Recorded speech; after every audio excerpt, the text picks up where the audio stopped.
Chuck, where are you guys at with respect to preparing for preseason camp? Obviously we're deep into the summer, so this is week number 6 for us. Probably it's kind of our second microcycle of the summer, what we consider a microcycle of the summer. This week is a high intensity week where we're basically prepping for evaluation and test week next week. So that's why you saw a lot of the big lifts that you did today, especially on the power clean, our core movements. So we're at the point in the summer right now where we're peaking from a strength and power standpoint.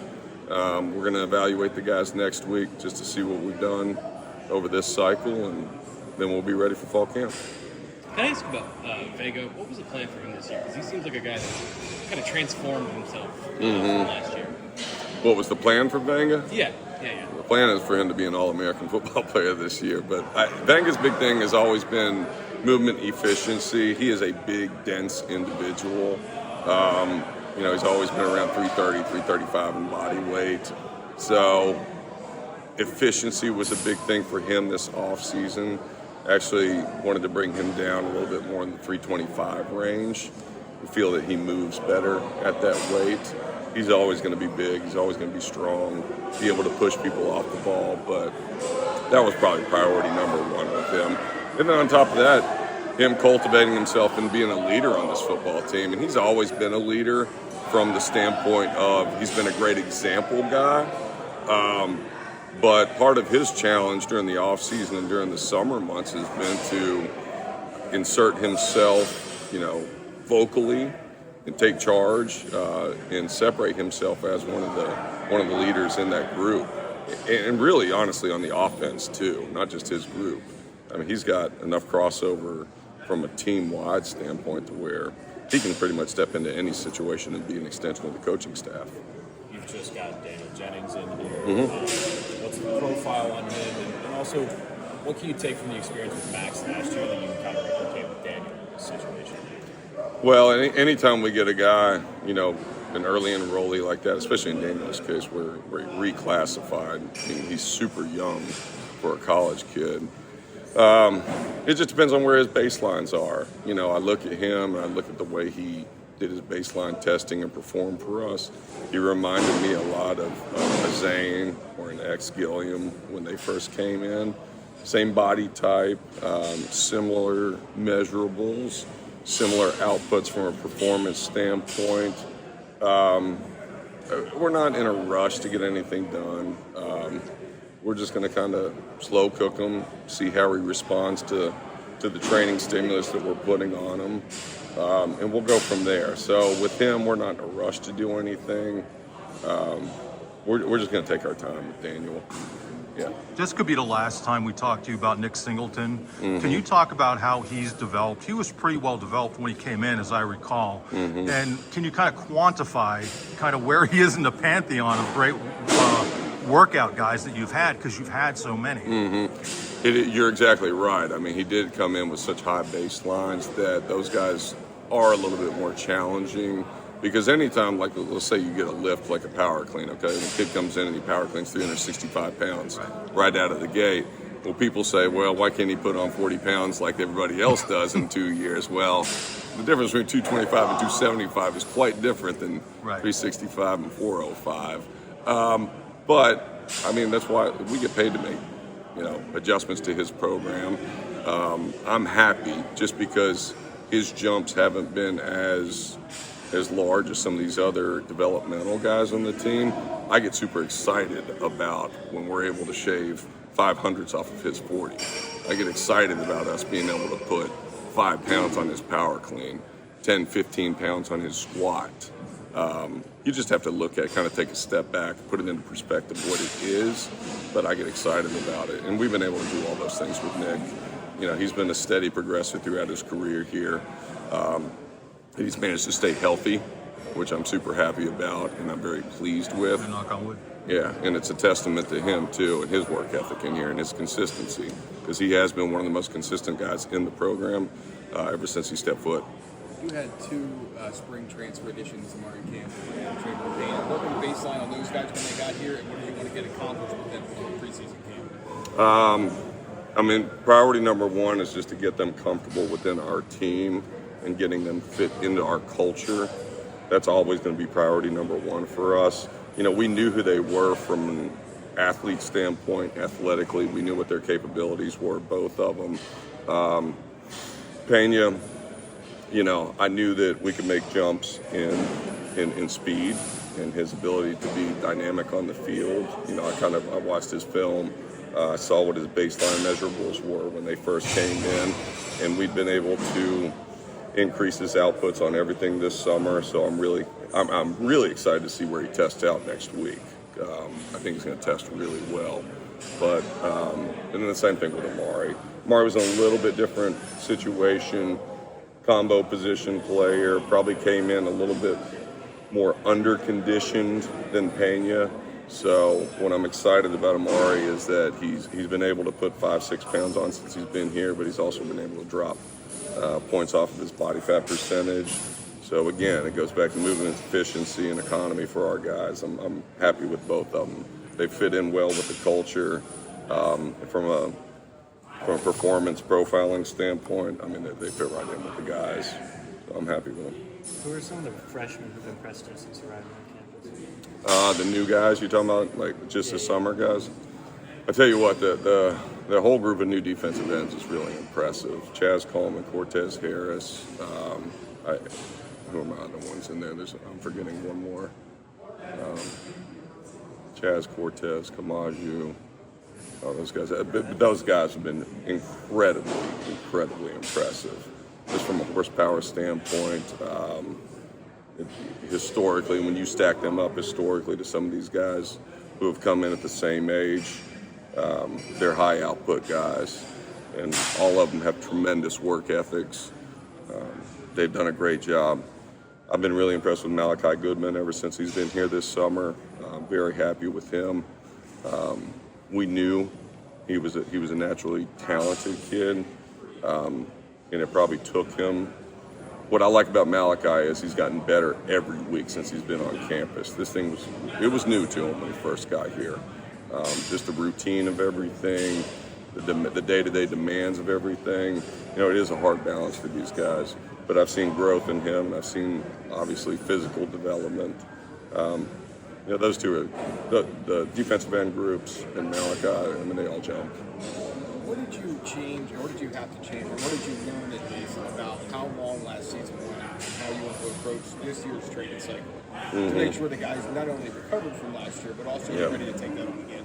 Well, I think a lot of it had to do with the front end, the way we approached it on the front end. I think I talked to you guys about that last time I spoke to you in the spring. Was, you know, by the time we get to spring ball and we even get to post spring ball, we're probably not, you know, after last season, we weren't where we were from a benchmarking standpoint the season before that.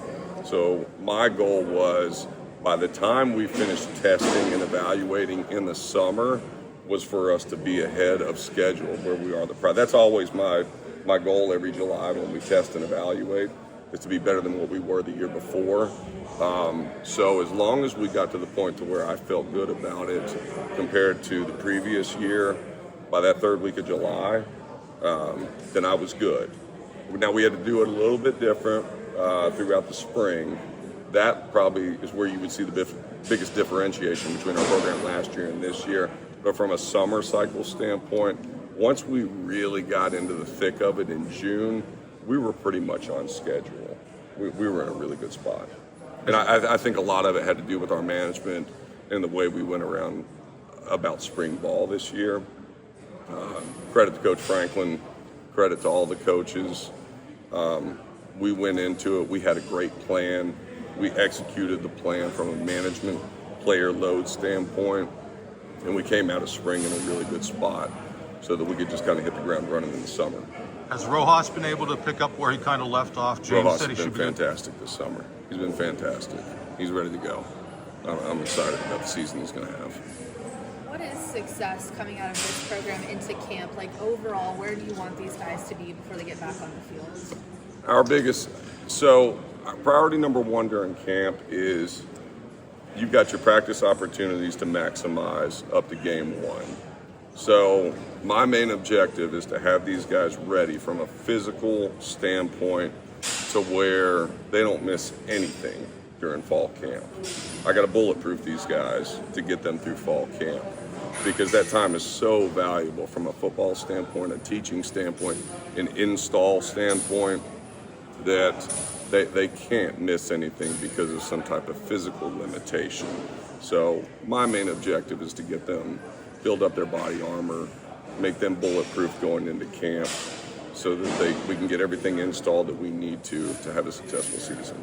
How hard is it to do that with guys that got here in May or just after the transfer report? Like, how much in comparison is that a condensed timeline from somebody who got here? Yeah, I mean, it's condensed compared to months. But again, it just goes back to, even though they may have gotten here later, we've done our research on the guys. We know who they are when they come in. As soon as they do sign with us, we're in contact with them, getting them ready. So, it depends on who they are, what the expectation is for the year. But we also have a good idea of who we're bringing in. And as long as they've got the right mindset, the right work ethic, the timeline that's given over the summer is plenty of time to get them ready, especially for the transfers. Now the freshmen you don't know because you haven't seen them in pads a lot of times, so we'll find out who they are in pads when we get there. But we also know who our transfers are because we watch so much tape and we know who they are. But summer's plenty of time to get those guys ready. Drew has played so much football. If an NFL scout asked you what you can tell them about him, what would you say? I'd say he's smart. I'd say don't be fooled by just his quiet nature. He's tough. He's tough as nails. He's durable. And he's done nothing but get better every year in the program. So I'm a huge Drew Allar fan. I think he's going to have a huge year this year. And he's just one of those guys where his play is going to speak for itself. I don't think I'm going to have to say much, if anything. I know there's so many guys coming back, maybe leadership on this team is different compared to years past where you had to find those captain-type guys, things like that. But are there any guys that have stepped up in a leadership sense this summer that stood out to you during workouts? Yeah, I think I talked about this guy in the spring, but I'm really excited and I'm really happy about the development of Zeki Wheatley and from a leadership standpoint. Jay Reed was such a strong presence on the defense last year at that safety position and across the board on the defense. Zig is kind of taking the reins and he's run with it. 2 years ago, 3 years ago when we first got here, to be able to project that, I always knew he would be a really good ball player for us. I didn't know how good of a leader down the road he would be. And I'm really proud of him and his development from a leadership standpoint. I mean, he's turned into a guy he's one of the first guys in the weight room every day. He thrives in everything that we do out on the field from a movement standpoint, a lifting standpoint, recovery standpoint. He's just kind of a model citizen for us now. I'm happy, and I think he's going to level up this year with his play. Two more guys. Why have you stayed here at Penn State? Obviously, college football in general has changed so much, but why have you continued to stay here? James Franklin's my guy. Yeah, Coach Franklin is my guy. I don't want to work for anybody else in this profession. I know what I'm going to get from him every day. He knows what he's going to get from me every day. We have a strong relationship. We're like-minded. We have the same goals. I don't take that for granted. I've got a ton of appreciation for that. I know what this profession has been. I have an idea of where it is right now. I know what's out there. And I'm just so appreciative to have the opportunity to come to work at a place like this every day. So, James Franklin, these guys that I get to come to work with every day, the rest of this strength staff, Alvin Futrell, Tyrone, Jeff Earls, John Fleury, Nelly over there, Dan Lacey, Leanne in nutrition. I just got an unbelievable situation here, and I'm super appreciative of it. So I couldn't imagine working anywhere else. I'm sorry, Chuck. Backup quarterback-wise, you have different types of players, guys who've been around different lengths of time. Where are they kind of headed into camp? I feel really good about them. I think they've both done a really good job when you're talking about Jackson Smollett, Yeah. and then you're talking about Ethan Grunkemeyer as well. Both of them understand that they're only one snap away from being in the game, and they attack every day like that. I know that sounds like coach speak, but with what you would want to see out of a guy who is one snap away from leading your program, I got full confidence in both of those guys. Jax has rebounded tremendously from that knee, and you wouldn't know any difference watching them out here on the field. I think both of them have grown from a leadership standpoint and their ability to take the reins with the offense and be the commander. So I'm excited for them both. Thanks, Chuck. Thanks, Chuck. Thank you. All right, guys.